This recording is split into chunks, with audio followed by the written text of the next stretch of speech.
So we think this idea of maintenance as a relative of curation and as a neighbor of design is very fascinating to us. We are Alessandra and Giovanni, and together we lead Studio Ossidiana, which is like a practice that works across architecture, design and public art. I think we've been sort of interested for a while in where the space of design is and what is the framework in which it happens. And what we wanted to do here was perhaps just a bit of an extra stretch on the idea that design runs from, of course, from the table, the drawing, the hand that makes it, all the way to the supposedly more humble actions of maintenance and gardening. So in fact, it appears like we're opening the pavilion, but it's really a continuation of the work. So every day is sort of design day, through the watering, the pruning, the planting, the fixing. And the project is called Earthsea Pavilion, and it's also an homage to Ursula Le Guin.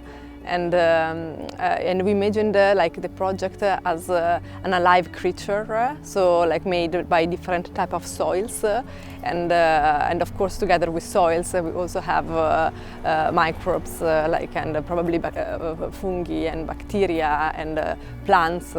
It has been it's made by different layers that have been seeded, so it's an alive creature that will keep changing, transforming with time.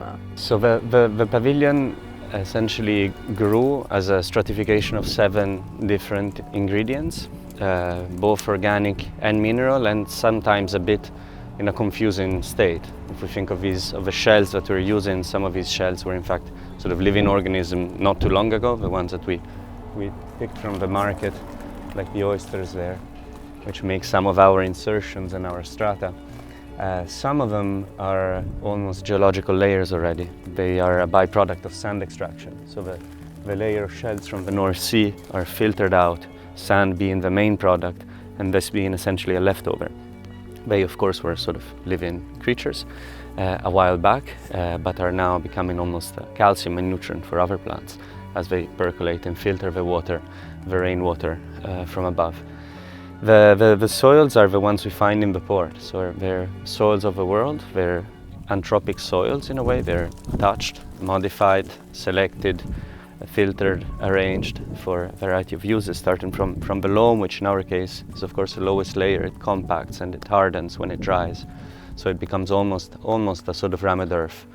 There's a layer of compost, of soil, really of gardening ground. There's a mineral layer of shells. There's a layer of expanded clay, then sphagnum, and then of activated charcoal, of biochar. All of these sort of filter the water. None of these are stable, so they all move. If we tap on the wall of a pavilion, you can hear the shells crunching and shuffling down. So it will leak, it will move, it will settle. Well, for the next 6 months.